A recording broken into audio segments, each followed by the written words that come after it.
Hi everyone, I'm back again with another episode on the Cosmic Compass podcast. This is episode 2. It'll be about karmic partners. It is currently 10:15 p.m. in New York. And just a warning, this is probably going to be a very long episode, unlike my first episode, which was only like 12 minutes. But of course, you're able to pause and come back later. I won't be upset with that.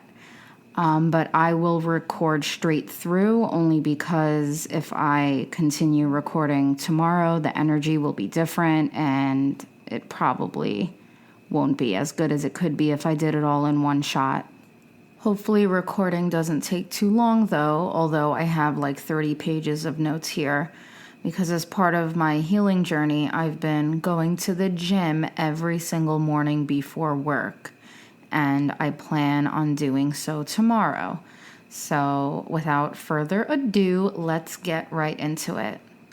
So to start off, a lot of people don't really understand what a karmic partner or a karmic relationship even is.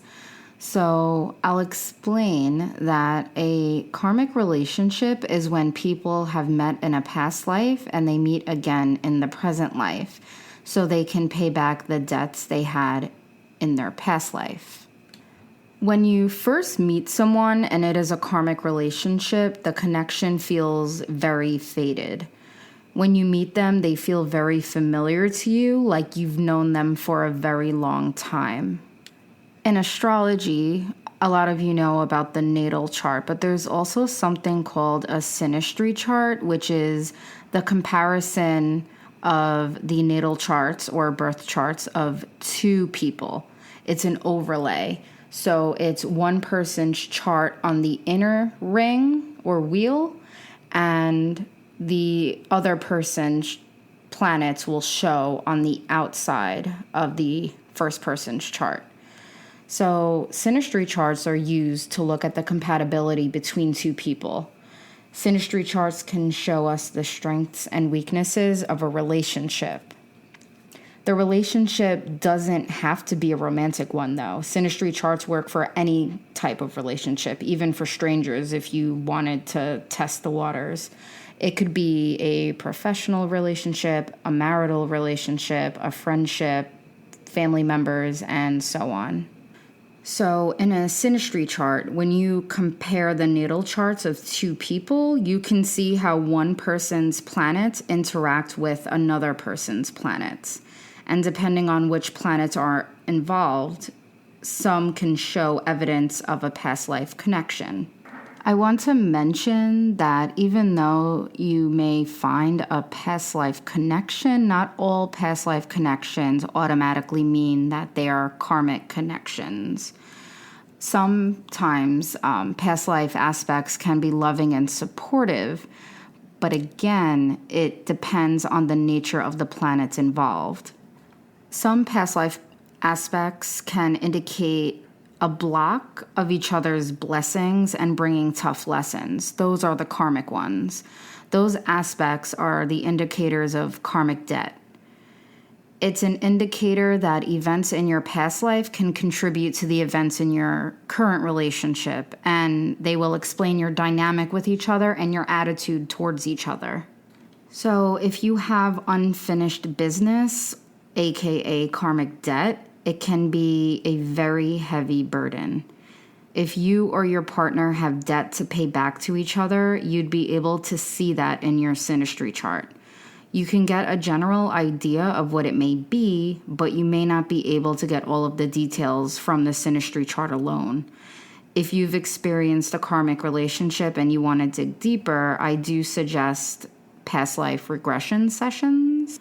It's actually a really cool process where you go to someone that specializes in the past life regression sessions, and they'll be able to get into your subconscious mind, and basically you'll remember things from your past life, not from this lifetime. But anyway, moving on, I will explain some past life indicators to look for in synastry. You may even want to grab a piece of paper and a pen and take note of these. Maybe even pull up a synastry chart, maybe of you and your partner or anyone else you'd like to take a look at. But please be aware that having just one of the following aspects I'm going to mention is not enough to deem it a karmic relationship or enough to assume that you have a past life with this other person. You would need to be able to find multiple aspects that I mention. And as always, please be sure to look at the chart as a whole, because if you zone in on separate aspects, there could be other aspects in the chart that negate or contradict another one. You can also check out my website, cosmicastronaut.com. It'll also be linked below in the podcast information. But over there, you can place an order for a synastry chart interpretation. But with that being said, let's jump right in. So to find past life indicators, you would pay close attention to a few planets, a few angles and points. The vertex is one of them. In a chart, the vertex is normally indicated by a VX, just the two letters, VX. The north node and south node, which are indicated by, if you're looking at a chart, it kind of looks like a horseshoe or a septum ring looking symbol. The north node is the one that looks like a lowercase n, and the south node is the one that looks like a U. The south node and the north node are always directly across from each other. Depending on which website you use to look at charts, sometimes the south node doesn't even show.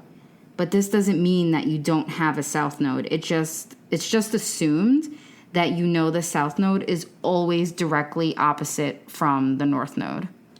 Besides the points, there are also the angles. The angles are the ascendant, which is also known as the rising. So if you ever hear someone ask, what's your big three? That's your sun, your moon, and your ascendant, or as people know it, your rising. The ascendant or the rising is usually indicated by an AS or an ASC in the chart. The ascendant is always, always, always in the first house.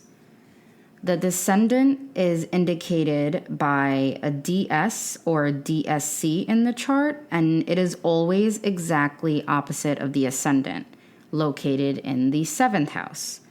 Like the south node, even if you do not see the descendant labeled in your chart, everyone has one, and it is always directly across from the ascendant.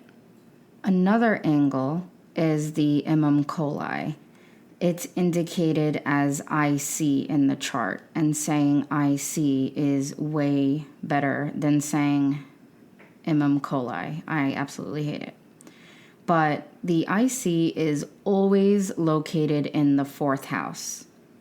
Then opposite from the IC is the medium coli, or the midheaven, which is a more popular term. But the midheaven is indicated as MC in the chart. The MC is always in the 10th house directly across from the IC. The MC is mostly always shown in a chart, but the IC may not be labeled. But like the south node to the north node and the descendant to the ascendant, the IC will always be directly across from the MC. And now moving on to the planets, there's Saturn, the karmic planet, Venus, the relationship planet. In addition to all that I've mentioned so far, I would say to also pay attention to the 12th house, the asteroid Juno, and also Chiron. If these planets, points, and angles have emphasis in the synastry chart that you're looking at, it is highly likely that you have dealt with each other in a past life. And what I mean by has emphasis is that these planets and points or angles are interacting with each other in any possible way. So if the aforementioned elements have emphasis in the synastry chart in the beginning of your relationship, you may have had a sense of destiny. a sense of fate and belonging to the other person. You may have had a lot of things in common with each other. When it comes to the lunar nodes, the North Node and the South Node, as I mentioned, remember, they are always opposite of each other. The North Node shows the direction you're supposed to go in life. It's your soul's purpose. And the South Node represents your past, where you're coming from, where you're comfortable, basically where your habits lie. In synastry, if someone's planets, especially the personal ones, like the sun, the moon, Mercury, Venus, Mars, if they are conjunct, meaning very close by or on top of another person's south node, or their south node is close to your personal planets, this can be an indicator of having a past life together. These aspects bring on a strong magnetic attraction. The ascendant is a personal angle that can indicate a past life as well if it is in contact with another's south node. Also, be sure to pay attention to what house the nodes fall into. This will tell you which areas of life you have a past and where you have the lessons to learn from the relationship. When it comes to the vertex, as I mentioned, the vertex is indicated by a VX in the chart. If someone's planets or angles are conjunct, meaning in contact, like close to each other, it is highly likely that you'd be magnetically drawn to each other. This is also true if one person's nodes are in contact to the other person's vertex. The asteroid Juno is used in synastry all of the time because it is known as the marriage asteroid. The asteroid was named after Jupiter's wife. Juno in a natal chart can show what your approach to marriage is and the kind of spouse that you're likely to attract. If one person's Juno is conjunct another person's ascendant or descendant or personal planet in a synastry chart, it indicates a romantic past life relationship. So, although you may be dating someone now, if you're romantically involved with someone and you see a past life indicator in your synastry chart with them, your past life could have been any kind of relationship. You could have been parent and child, you could have been business partners, you could have been teacher and student, and so on. But if Juno is an aspect to the personal planets or angles of another, that confirms that it was in fact a romantic relationship in that past life as well. And it could be any aspect, really. Like it could be a square, sextile, trine, conjunction, so on. But not only a conjunction, although the conjunction is the most powerful aspect you can have. Also, if one person's Juno falls into another person's 12th house, it is another indicator of a past life. And now, for my personal favorite, Saturn. Good old Daddy Saturn. Saturn is quite literally the planet related to karma and the past. Saturn is all about time, boundaries, life lessons. If Saturn has a prominent place in a synastry chart, like in contact with personal planets or angles, it shows that the relationship holds a karmic connection and karmic lessons. Be sure to pay attention to the house and the sign that Saturn is in for more insight on what those lessons may be and to better understand what Saturn's role is. If Saturn is in any kind of aspect with personal planets or the nodes, it is a very powerful karmic aspect, and it makes the past very important in the relationship. Saturn brings boundaries, coldness, restrictions, and frustration. As mentioned, Saturn has to do with time, specifically longevity, and also seriousness, which can indicate a long and serious committed relationship. but depending on what the aspect is, not without a very enduring challenge. The red flag aspects between Saturn and the nodes or personal planets would be the conjunction, the square, the quincunx, and the semi-square. So my advice is to run if you see any of those in synastry. The 12th house in astrology can also indicate a karmic relationship if any of the planets or points or angles fall into another person's 12th house. In astrology, the 12th house is the house where the planets you have there are pretty much hidden from you. I personally hate the fear-mongering tactic in astrology. So although the 12th house sounds scary because it's often associated with things like self-undoing, self-sabotage, seclusion, isolation, secrets, endings, loss, addiction, I am here to tell you it is only so bad if you don't deal with your 12th house issues and planets. At that point, they can become self-undoing if you ignore them. Take it from me, someone that has their Sun, Mercury, and Venus all in the 12th house. Like, self-undoing and self-sabotage should be my middle name. But the 12th house is also about your secret gifts. My Mercury in the 12th house shows my knack for writing poetry, journaling, my psychic ability, and recording this podcast right now about a topic that is so taboo, like astrology. The 12th house also teaches you about your family karma.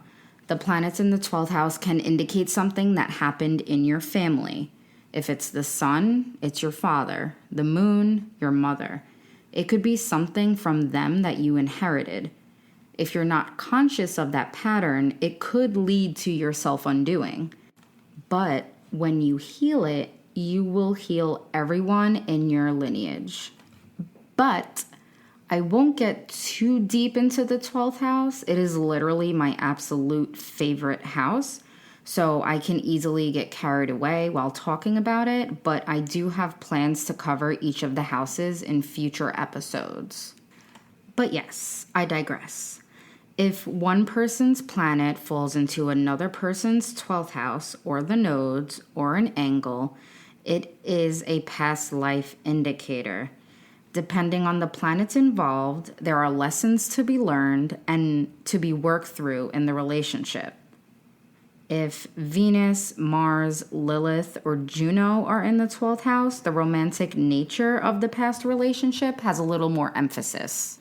Okay, but now that I've covered some of the important aspects that are required to indicate a karmic relationship in synastry, let me use my synastry chart with my karmic partner as an example. So, in our synastry chart, his Saturn squares my moon. The moon symbolizes our emotions, instincts, and the subconscious realms of our psyche. As previously mentioned, Saturn is cold, karmic, and stern. Saturn is like a grandparent, always constantly reminding us of our responsibilities and the consequences of our actions. The square aspect is always a challenging one. Just think of it as a right angle, and there's a planet on each end of the right angle. The planets cannot see each other or communicate at all, so there's tension there. The moon and Saturn do not understand each other.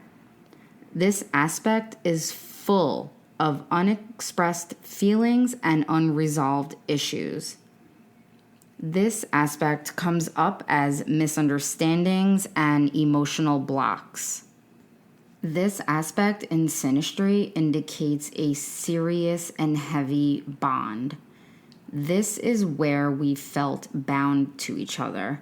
With this aspect, I, the moon person, always felt like I wasn't able to express the full range of my emotions, and I felt like I had to hide my emotions.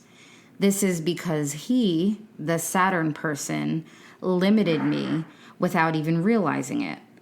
I felt constrained, especially when it came to communication, since my moon resides in the third house of communication. And that's on top of my moon being in Gemini, which is the planet ruled by Mercury, which also signifies communication. I felt that I needed to censor my feelings of dependency. I felt blocked from truly sharing my emotions. The Moon-Saturn square is especially karmic. It keeps both people coming back to each other. Since I'm a Pisces sun and his Saturn is in Pisces, his Saturn is conjunct my sun. And it is a very tight conjunction, meaning they are very, very close to each other. Since my sun is in my 12th house, this also means that his Saturn falls into my 12th house. This makes it an extremely, emphasis on extremely, karmic aspect. This aspect made me feel like I was being blocked. I felt frustrated and discouraged by him, the Saturn person. To him, this aspect indicates that I just seemed overly sensitive to his criticism. Sun-Saturn relationships are all about learning how to take responsibility for yourself instead of criticizing or trying to change your partner. That was the karmic lesson here for us. Again, I cannot emphasize it enough. This aspect is a huge karmic one. It also shows that we've met before and we were together again to work out our karma. With this aspect, I, the sun person, felt like I couldn't shine as bright as I once did before. This is why I felt like I didn't even know who I was anymore as the relationship went on. My light was literally getting dimmer and dimmer and dimmer. I'm not bashing him because none of this was done on purpose. You cannot possibly understand or believe the dynamic without looking at the astrology of it. It was simply just the energy of our relationship. It is said that although this aspect shows up in relationships that are fated, the couple normally splits once the lesson is learned. We also had my Mercury square his Pluto. Mercury is the mind and Pluto is control. He was the Pluto person. He transformed my way of thinking since I'm the Mercury person.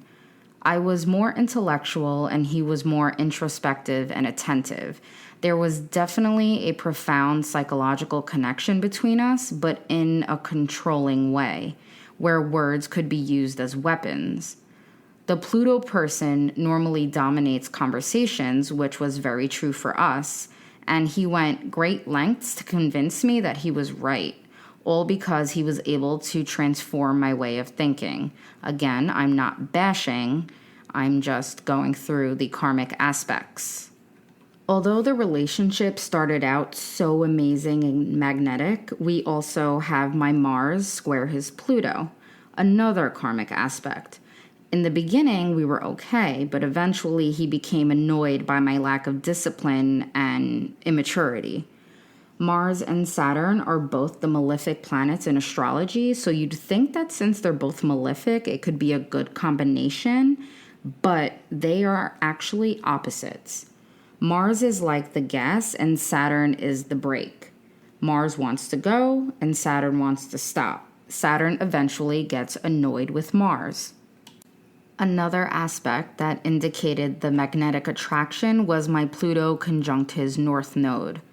With this aspect, it is very karmic and it brings a lot of intensity. This aspect could be one where we help each other transform into better people, or it could be one where there are power struggles and control issues. I believe we had a little bit of both. I received a reading from an astrologer that specialized in karmic relationships, and I was told that my Pluto conjunct my karmic partner's North Node indicated that in our past life, I was in the lead in that relationship because Pluto indicates power and control. I was also told that only regression sessions could tell me what exactly happened in that past life. Have I gone to any regression sessions? I have not. So there are a lot of karmic aspects in our synastry, but this episode will be ridiculously long if I went into detail on every single one. So I will just mention one last one that I believe is very important. My South Node conjunct his ascendant. This aspect indicates an immediate and powerful connection. It indicates a past life connection because of the South Node. It indicates comfort and familiarity. And at first, the feeling was that we were meant to be. They say that this aspect can also indicate the great love of your life and that they will stick in your memory forever because our relationship had spanned over so many lifetimes. With this aspect, I, the South Node person, felt that he, the Ascendant person, understood me better than anyone else ever had before. Any connections with another person's South Node brings familiarity and comfort and a haunting chemistry. It is also said that the node person, which is me, often drains the other person. Any nodal contacts in astrology indicate an imbalance between two people. It could be that I did something nice for him in the past life, and then I came back in this lifetime looking for my payback. This is why the person that is not the South Node person, which would be him, would feel drained all of the time, feeling like he keeps giving and receiving nothing in return. Only because he is not aware that in a past life, I already gave my all and I was looking for that payback in this lifetime. If you find yourself in a karmic relationship, it's not the end-all, be-all exactly. Karmic is one of those trigger words in astrology that send people into a freak-out frenzy, like the word retrograde. Past life relationships can be pleasant and supportive, but karmic relationships are pretty restrictive and torturous. At first, they do look and feel so amazing, but they can just as easily become a source of suffering in your life. Karmic lessons are very important life lessons, which is necessary for your growth. I'm not going to sugarcoat it though. They are often very painful, dysfunctional, and just bad. Especially with a prominent Saturn. That coldness from Saturn can make the love die quickly. In the beginning, things are so good, like so good. And then it just starts to deteriorate and rot away. If you're aware of a karmic relationship early on, you would be able to return the debt more quickly and move on. Karmic relationships are very restrictive and limiting. There is a possibility to fix it, but once you're aware, the sooner you learn, the better off you will be just getting out. I was in denial. I knew my relationship was karmic, but it was just so magnetic. When you first meet your karmic partner, you feel like you met someone so special. The sexual attraction is so strong and the chemistry is just so incredible. It makes it so hard just to let it go. Things that are necessary in a relationship like vulnerability, softness, communication, mutual understanding, they're all so hard to come by in karmic relationships. It's all lacking. It's all blocked. The relationship is often a love-hate kind of relationship, and you become bound to each other, and it becomes so impossible to get out of. As much as you know deep down that you need to, it's like a trap. Once you're trapped, you don't even recognize the signs of potential abuse. And as time passes, the challenging nature of the relationship starts to seethe at the surface. And fun fact, after marriage or birth of a child in a karmic relationship, things get even worse. Karmic relationships will literally flip your life upside down. Karmic relationships will chew you up and spit you out. Even when my relationship ended, it wasn't even really the end. The ending was not bad enough. I knew it couldn't have been the end. As an astrologer, I knew something worse was coming, and I tried so hard to hold on, slipping away, grasping at straws. Even with everything I knew, all of my knowledge, I was still in denial. In doing this was my self-undoing. This was my self-sabotage. This was my 12th house sun in action. This was Saturn transiting my 12th house, activating my self-destruction. I continued to disrespect myself. It wasn't even for happiness. Neither of us was ever really happy. We were miserable. We didn't love anything about it. All we had was the undeniable attraction. During the relationship, I really started to lose myself. By the end of it, with Saturn entering my 12th house, I was literally anticipating a mental breakdown. I currently don't know who I am, but I'm determined to pick up all of the tiny little pieces and put myself back together, stronger and wiser than before. Brand new, healed. I hope you'll stay with me on this journey. Until next time. Thank you so much for listening. I hope you guys tune in next time for episode 3. Don't ask me what it'll be about because I have no idea. If you're interested in getting an astrological chart interpretation, please be sure to check out my website, cosmicastronaut.com. It'll be linked in the description of the episode. Also, be sure to follow me on Twitter or X, whatever it is now, and Instagram, which will also be linked down below in the description. Also, you'll see my TikTok linked there. I don't really use it as much anymore, but I may start posting content there again. But you can definitely check out the videos I already have posted. They're pretty interesting, I guess, you know? All right, thanks so much, guys. Have a lovely week.